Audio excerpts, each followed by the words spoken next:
So today we're heading to Mito for a shooting of Matsuri, so it's a festival that is a commemoration for the samurai who committed the assassination of Ienaosuke, minister of the shogun at the end of the Edo period. It's an assassination which led to the Meiji period, the restoration of the emperor, and the birth of the modern Japan, including the modern Budo that we practice today. Today, for this second Seido talk that we are shooting at the back of the car on our way to the event, we were discussing the relevance of studying Japanese history and actually the work we're going to do today for martial art practitioners. So as practitioners, we are also doing this work of documenting Japanese history for a reason, and we think that it is very important for any serious martial artist to know the history of Japan. And the question is why? To what extent should we study Japanese history in order to understand the Budo we practice today? And Jean-François here, who joined the Seido a few weeks ago, is also an adept of Japanese culture and history.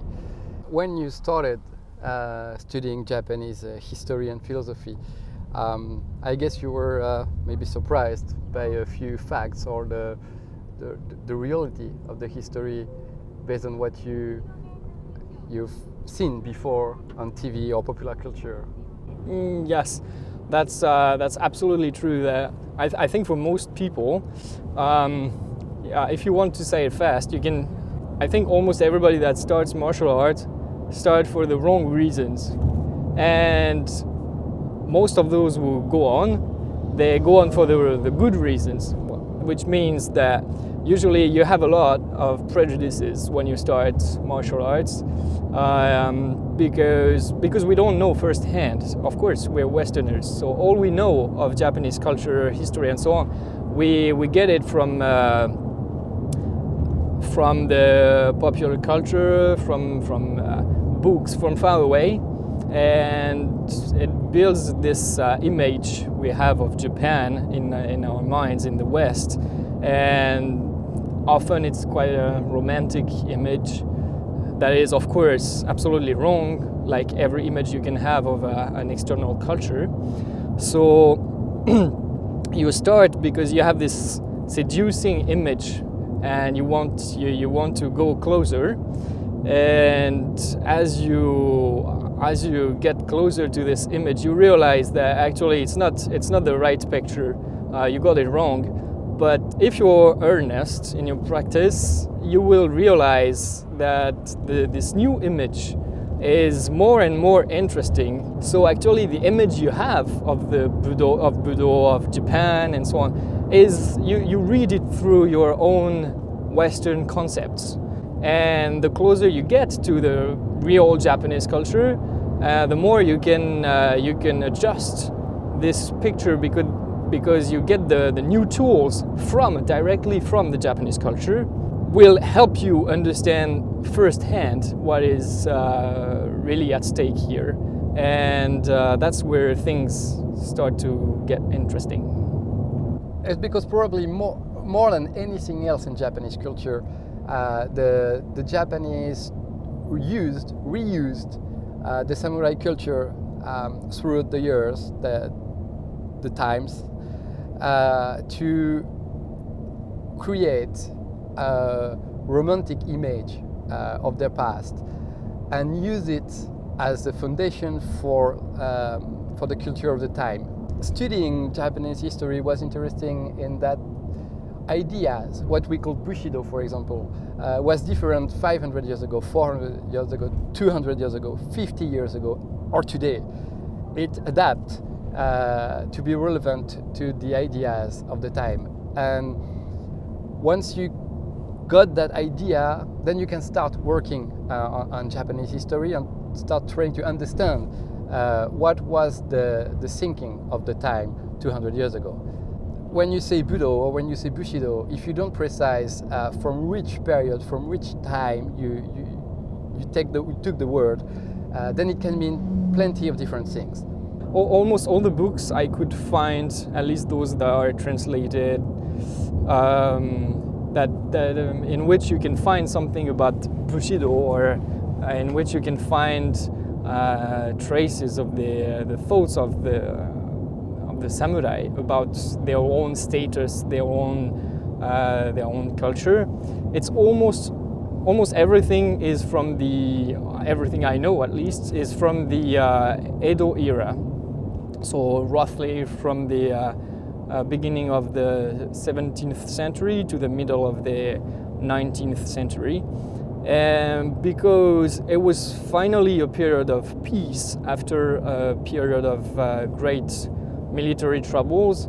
Like all the samurai finally, after years of fighting and years of building a status of samurai and the thoughts of Bushido, they finally had the time to kind of formalize all those thoughts into something.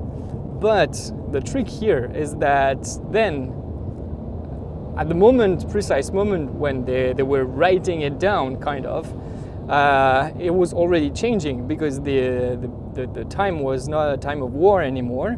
So they kind of already at the time they were already modifying the thoughts, the original thoughts that you could probably find during the Sengoku Jidai, during the period of the warring states, where the actual culture of Budo, the culture of the samurai, was probably much more rough in every sense.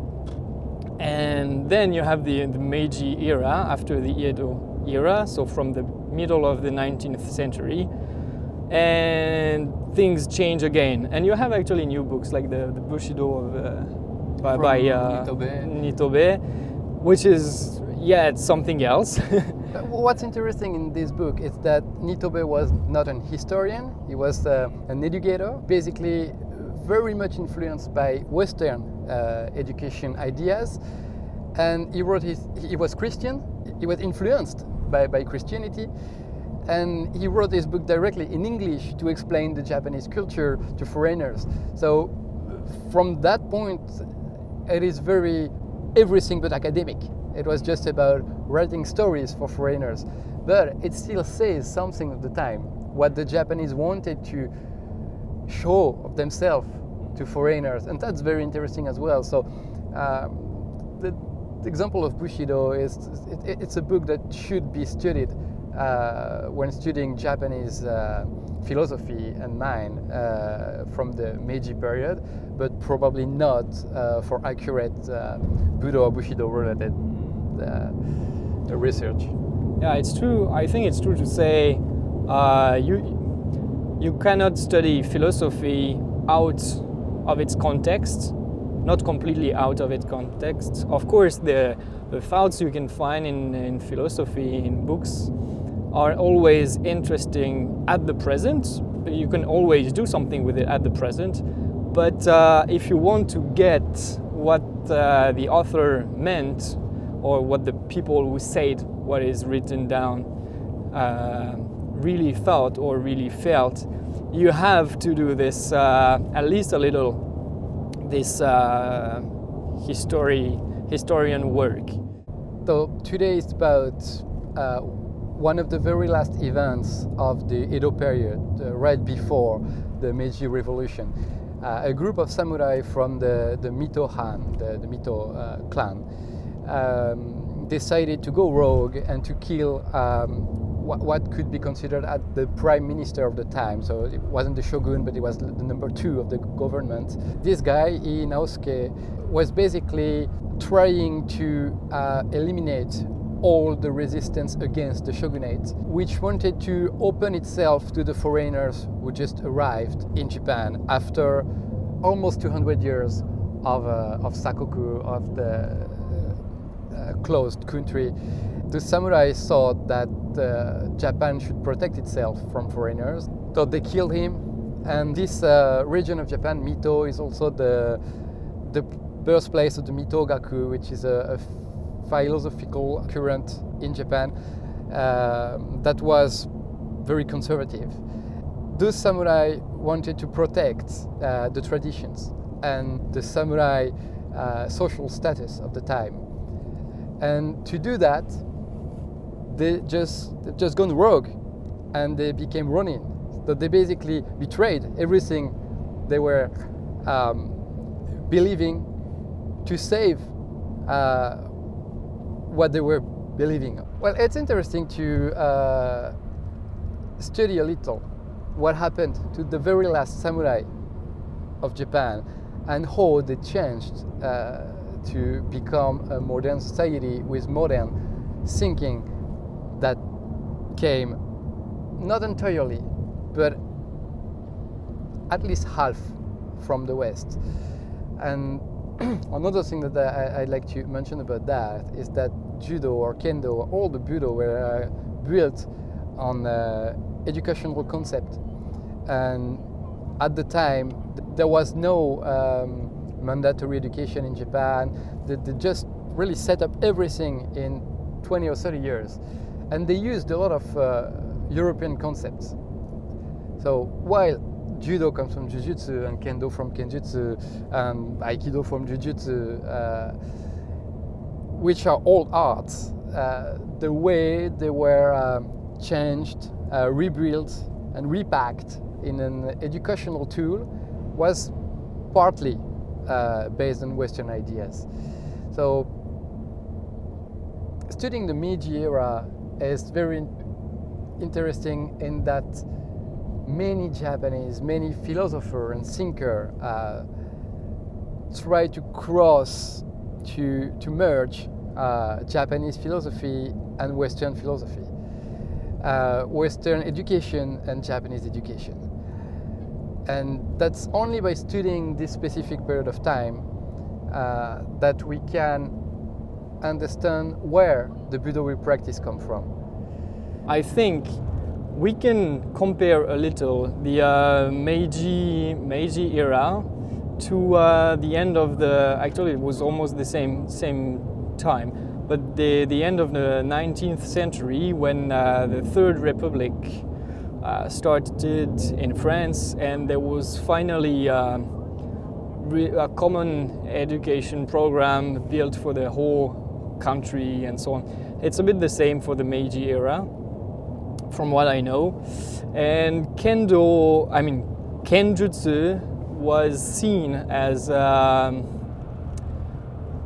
maybe a way to unify the country. It was just part of the programs, of course. Programs for education were much bigger than that, with a lot of different matters. But that was thought as more like a sport, of course. At least physical practice for students that would both keep them in good shape and teach them something about something important, something deep about their culture. So probably it's the beginning of the popularization. The word that you probably I know. Yeah, probably it's the beginning of the popularization of really of the elite culture. It was the culture of the samurai, so it was only a little percentage of the population at the time who were able to practice Budo, to practice Kenjutsu, because you had to be from aristocracy and to have time to practice this. And they took those techniques and they brought it to the people through education and through, of course, modifications, as a kind of physical practice, like the morning training that keeps you in shape and get your body and mind ready for studying. I've seen a few photos from that time where you can see all the little students in the playground with the bokken, with the bokuto, and they would practice kind of suburi and so on. So at the time, I don't know if you can really call that Kenjutsu, but at least I know for sure that they used the basic Kihon Kenjutsu practice to do physical exercises for the students, and that's probably where Kendo started, because, well, we have to understand that Kendo is it's still Budo, it's still martial arts. I mean, we can discuss about that translation of Budo, but it's not a sport. Nobody wants to call it a sport, but it's closer to sport than the actual Budo was. I mean, that the actual Kenjutsu was, because Kenjutsu was only about fighting for your life, and Kendo, it's not for your life anymore. So even if during the Edo period, I think the goals were already shifting maybe towards something more spiritual, it was really, I think, something really changed when it was brought to the people by those educational issues. How studying all this changed your practice? Is there not a time you wanted to stop? Well, I wanted to practice for some reasons, and it changed, so it's not relevant anymore. Or obviously you're still practicing and you're living in Japan, which means you made peace with it. How did that happen? Actually, it did change my practice, of course, to understand those things, but it never questioned my practice. I mean, this is personal, but Kendo for me is a bit like a faith. I mean, it means that I truly believe since the beginning, since the day I started, that Kendo can bring me something important in my life and probably in my whole life. So, and like any faith, at some point you question it. Of course, that's how it works. But when I learned about that, it didn't really question my practice. It just changed the way I saw it.